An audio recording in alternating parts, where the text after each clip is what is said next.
everyone. How are you? Okay, today, fine, alhamdulillah. Today we are starting our fourth lecture, which is management of foreign exchange risks. At first, we have to know what is foreign exchange market.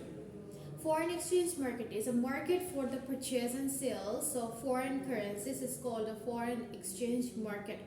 In short, if we say foreign exchange market বলতে আমরা কি বুঝি যেখানে actually foreign currency purchase and sell করা হয়, যেখানে সোজা বাংলা কেনা বেচা করা হয় ফরেন কারেন্সি, অর যেখানে ট্রানজ্যাকশন এক্সচেঞ্জ করা হয়.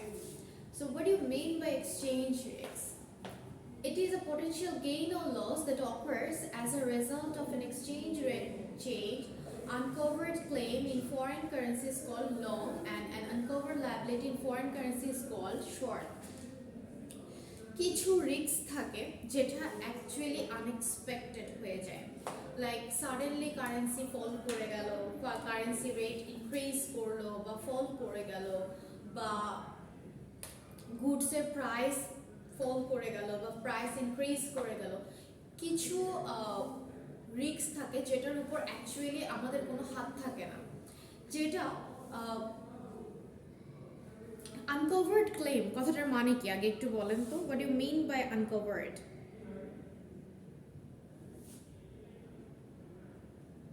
No idea? Anything?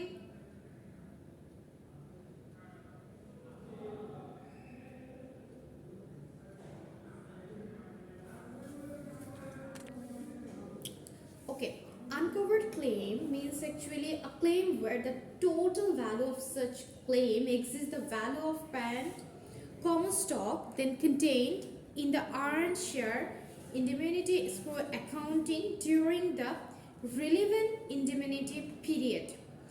If we can send an example, it's during the first indemnity period, if there are 3 lakh share of parent common stock in the earned share indemnity, an uncovered claim for an amount equal to 40 lakh is made. Then those 3 lakh share are applied to the uncovered claim. Uncovered claim is foreign currency said it is long term, and when we are talking about uncovered liability in foreign currency is called short term.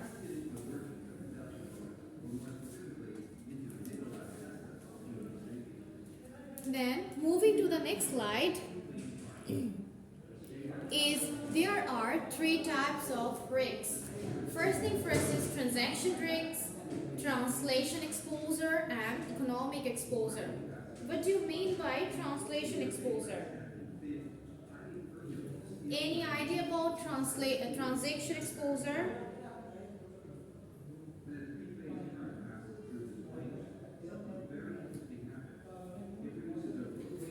The net amount of existing commitments to make or receive in outlays in foreign currency. In short, if we say that currency fluctuate will change the value of the money in which a deal is conducted. I repeat, currency fluctuations will change the value of the money in which a deal is conducted. That means ধরেন যখন আপনি একটা tender করেছেন বা যখন আপনি একটা claim করেছেন, হয়তো তখন আপনি ধর আপনি বাইরে এক্সপোর্ট করবেন, তো তখন যখন আপনি একটা কন্ট্রাক্টে গিয়েছেন তখন আপনি বললেন যে ওকে আমরা হচ্ছে 5000-এ আমরা 5000 প্রোডাক্ট বাইরে পাঠিয়ে দেবো, $5000. বাট সাডেনলি যেটা হলো, সাডেনলি প্রাইসের ভ্যালুটা, পারচেজিং প্রাইসের ভ্যালুটা ডাবল হয়ে গেল, অথবা মানির ভ্যালুটা কমে গেল. These things is fall under transaction exposure বা transaction rates. যে কোনো সময় ট্রানজ্যাকশন প্রাইসটা বেড়ে যেতে পারে বা কমে যেতে পারে. বেড়ে গেলে ইন সাডেন হয়তো আপনাকে, যেহেতু একটা টেন্ডার যখন আমরা ফিক্স করি হয়তো যে অ্যামাউন্ট সেটাই আপনাকে পে করতে হচ্ছে, বাট আমি যদি আরো ক্লিয়ারলি বলি, ধরেন $5000 হচ্ছে আপনি বাইরে আপনার প্রোডাক্ট পাঠাবেন, যে বাইরে থেকে আপনাকে $5000 পাঠাবে. সো $5,000 যখন আপনি কন্ট্রাক্টে গিয়েছিলেন তখন হয়তো ডলার ভাঙালে হয়তো আপনি পেতেন হতেন $100। সাডেনলি আপনি শুনলেন যে $5,000 যখন আপনি ভাঙাবেন ভ্যালু চলে আসছে $80। What happen? এটা আপনার জন্য কিন্তু লস। অথবা যদি এমন হয় যিনি আপনাকে $5,000 পাঠাচ্ছেন, যে ইনভেস্টর আপনাকে $5,000 পাঠাচ্ছেন, সাডেনলি যেটা হলো উনি যখন জানতেন যে টাকার ভ্যালুটা হচ্ছে 100 করে, সাডেনলি উনি 80 করে, সাডেনলি উনি শুনলেন যে না 100 করে, তো তখন ওনাকে যেটা করতে হচ্ছে যে উনি আরো বেশি অ্যামাউন্ট এক্সপেন্ড করে হচ্ছে ওনাকে টাকা দিয়ে সেই ডলারটা পারচেজ করে দেন আপনাকে আপনার টাকাটা পেমেন্ট করতে হচ্ছে। সো হোয়াট হ্যাপেন যে ইন দ্যাট টাইম আপনার ট্রানজ্যাকশনে একটা হিউজ একটা রিস্ক চলে আসে, যে কারেন্সি যে কোনো সময় ফ্ল্যাকচুয়েট করতে পারে, কারেন্সি প্রাইস বেড়েও যেতে পারে অর কারেন্সি রেটটা কমেও যেতে পারে। বাড়ুক বা কমুক, what happened the situation is that would be a risk for maybe for an investor or for you, whatever the person is. Then translation exposure. The net book value of asset and liabilities is denominated in a foreign currency arising out of change in exchange rate. যখন আপনার গুডসের price বেড়ে যায়, at the same time asset and লায়াবিলিটিসও কিন্তু বেড়ে যায়। গুডসের ভ্যালু বাড়া এবং কমার সাথে সাথে কিন্তু জি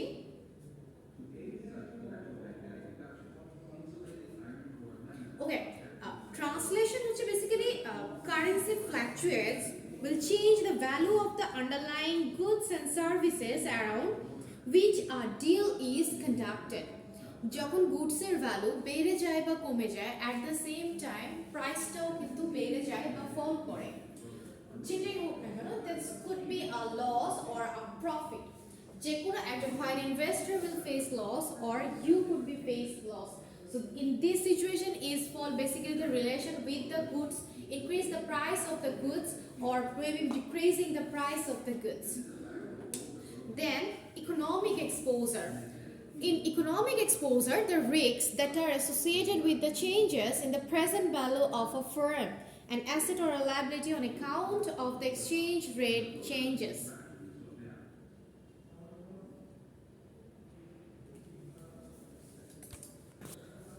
Basically, economic exposure happen when foreign exchange exposure caused by the effect of unexpected currency fluctuations on a company's future cash flow, foreign investment and earnings.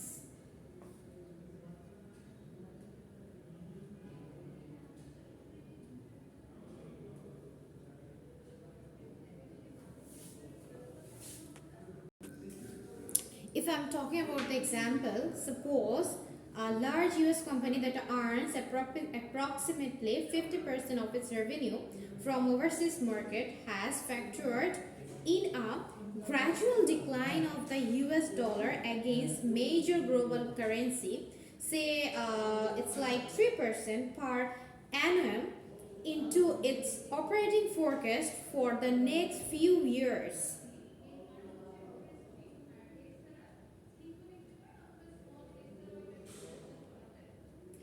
Basically, economic exposure is another name is operating exposure. It's a measure of the change in the future cash flows of a company as a result, and unexpected changes in foreign exchange rate. Economic exposure cannot be easily mitigated because it is caused by the unpredictability, volatility of currency exchange rates.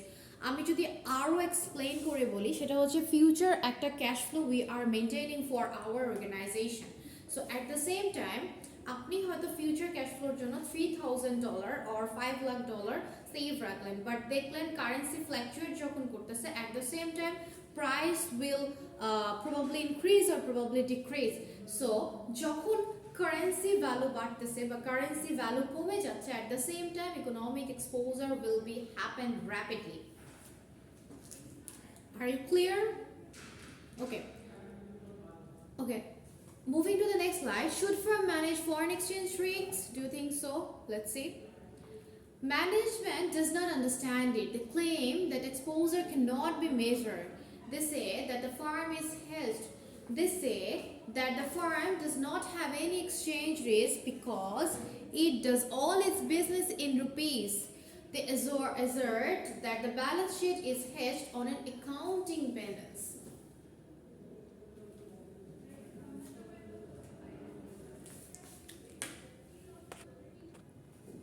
একটা organization always মনে করে যে actually management can understand it, they can do it.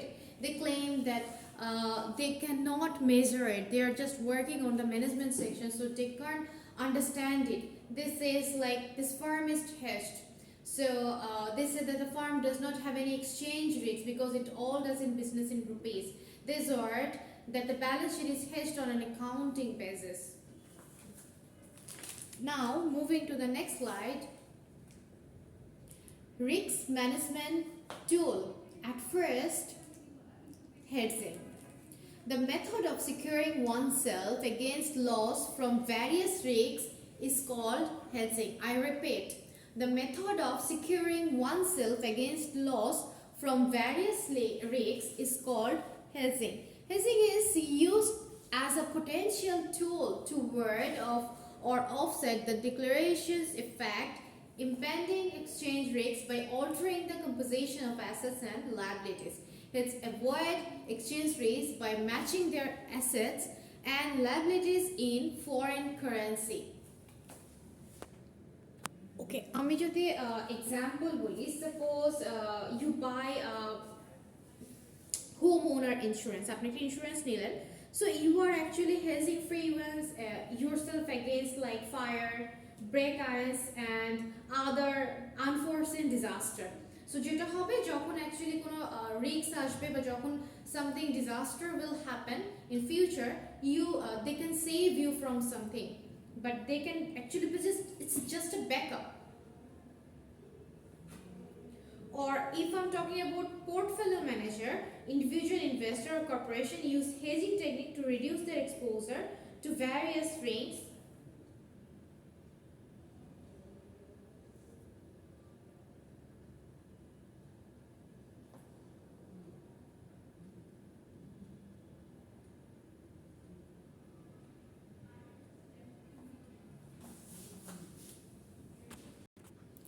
Hedging এর actually সবথেকে বড় এক্সাম্পলটা আমার কাছে মনে হয় সিমিলারিটিস ইজ সামথিং লাইক ইন্স্যুরেন্সের সাথে, because when is similarity because insurance cover to protect ourselves from one or the other loss.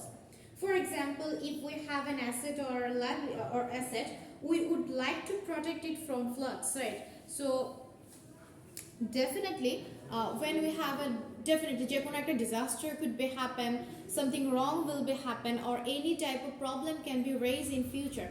So these things is saved will by insurance. So people insurance কেন করে?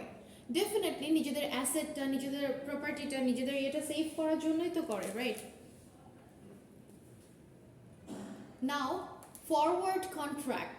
A contract between banks which call for delivery at a future date of a specified amount of one currency against dollar payment at the rate which is determined at the time of the contract is known as a forward contract. It's similar like LC. LC যে কাজটা করে, forward contract is basically LC. Forward LC তে কি করে, যে ফিউচারে একটা transaction আপনার একটা বাইরের একটা কোম্পানির সাথে আপনার ট্রানজাকশন হচ্ছে, বাট তারা আপনাকে পেমেন্ট কেন করবে? সো এই লায়াবিলিটিটা বা এই হেল্পটা করে হচ্ছে এলসি। যে তারা যেটা করে সেটা হচ্ছে যে they are actually paying you the amount, যে আপনি অন্য দেশের একটা অ্যামাউন্ট আপনাকে পে করবে। সো কোনো কারণে যদি তারা আপনাকে পে না করে তাহলে ব্যাংক আপনাকে পেমেন্ট করে দেবে। Same thing happen with them, যে আপনি যদি তাদেরকে পে না করেন তাহলে আপনার হয়ে ব্যাংক তাদেরকে পেমেন্ট করে দেবে। বেসিক্যালি ব্যাংক হচ্ছে যে একটা লায়াবিলিটি নেয়। This is something called forward contract. You can read it again. A contract between banks which calls for delivery at a future date, যেটা একটা future date delivery হিসেবে কাজ করে, of a specific amount of one currency against dollar payment at a rate which is determined at the time of the contract is known as a forward contract. That means they are using your amount at a fixed date, যে ওই ডেটের মধ্যে যদি আপনি টাকা payment না করেন আপনার অল্টারনেটিভ হয়ে ব্যাংক টাকাটা পেমেন্ট করে দেবে। Are you clear? Basically bank take the liability, LC তে কি করে, bank take the liability, right? So same thing is forward contract, the LC actually take the liability. হ্যাঁ ডেফিনেটলি এটা ব্যাংক ছাড়া হবে না, ফিনান্সিয়াল ব্যাংক ছাড়া তো এলসি করে না, রাইট?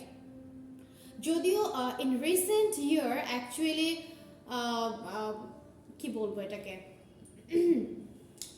বেসিক্যালি ইন রিসেন্ট ইয়ার দেখবেন যে এলসির পরিমাণটা একটু কম বিকজ অফ দিস ডলার ক্রাইসিসের জন্য কিন্তু এখন এলসিটা কম করা হচ্ছে, বাট এলসি ইজ সব থেকে reliable thing for export import business. Hedging with forward contract, hedging a long position where an Indian exporter owning a foreign currency claim in the form of an export bill in foreign currency expect the value of dollar to fall on the date of collection of the bill in future. The sale of forward contract will help guarantee the Indian exporter the actual price. অনেক লম্বা transaction, এক বছর পরে, এক বছর বা 2 বছর পরে, এক বছর 2 বছর পরে কি ভ্যালু সেম থাকবে বলেন? থাকবে? থাকবে না। সো হোয়াট হ্যাপেন, ব্যাংক হচ্ছে লায়াবিলিটি নিচ্ছে যদি এক বছর পরে ট্রানজেকশন ভ্যালু বা ডলার প্রাইস যাই থাকুক না কেন, ডলার আপনাকে সেই অ্যামাউন্ট টাকা পেমেন্ট করছে, bank took the liability against you, আপনার হয়ে ব্যাংক কাজ করছে। Then hedging a short position where an Indian importer owning a foreign currency liability in the form of an importer bill obligation in foreign currency expects the value of dollar to increase on the date of payment of the bill in future. The purchase of forward contract will help guarantee the Indian importer the actual price. Short term হোক বা long term হোক, এই যে basically কাজ হচ্ছে ব্যাংকের যে কাজটা এলসিতে করে সেটা হচ্ছে যে আপনার হয়ে তারা কাজ করবে বা তারা পেমেন্ট করবে। অ্যান্ড ডেফিনেটলি যে কোনো দেশের কারেন্সি হোক না কেন এটা কিন্তু ইউএস ডলারে পেমেন্ট করতে হয়। বেসিক্যালি ডলারটা অ্যাকচুয়ালি ইন্টারন্যাশনাল একটা ট্রানজ্যাকশন মিডিয়া হিসেবে যেহেতু কাজ করে, so we are actually paying our money through dollar payment, right? জি বলেন। Till now do you have any question? Okay, you can check 1 minute, then we'll just come back. Okay, I'm just repeating the whole chapter in short. I will discuss the rest of the topic in the next class.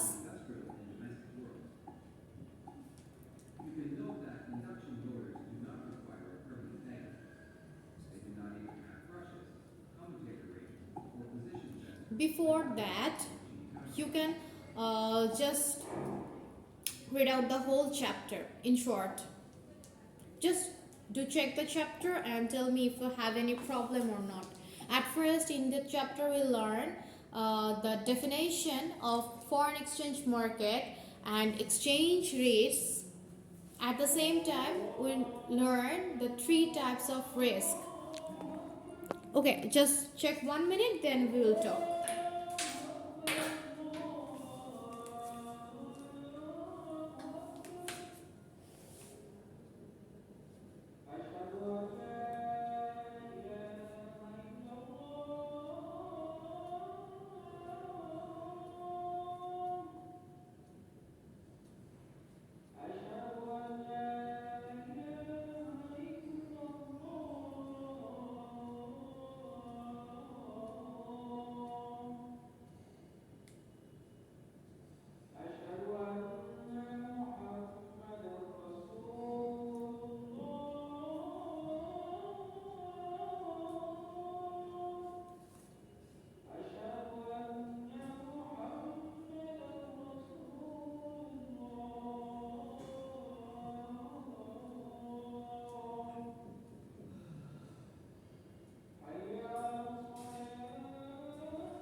Okay, do you have any question regarding this? There are three types of risk. Then management refrain. Then risk management tools. First thing is hazing, then forward contract. Then how hazing with forward contract. Today we're starting in this portion. Do you have any question regarding this? Okay, if you have no question regarding this, so we are just closing our chapter. Yeah. No. Next of the slide I will continue in your next class. Okay. See you then. Allah Hafiz.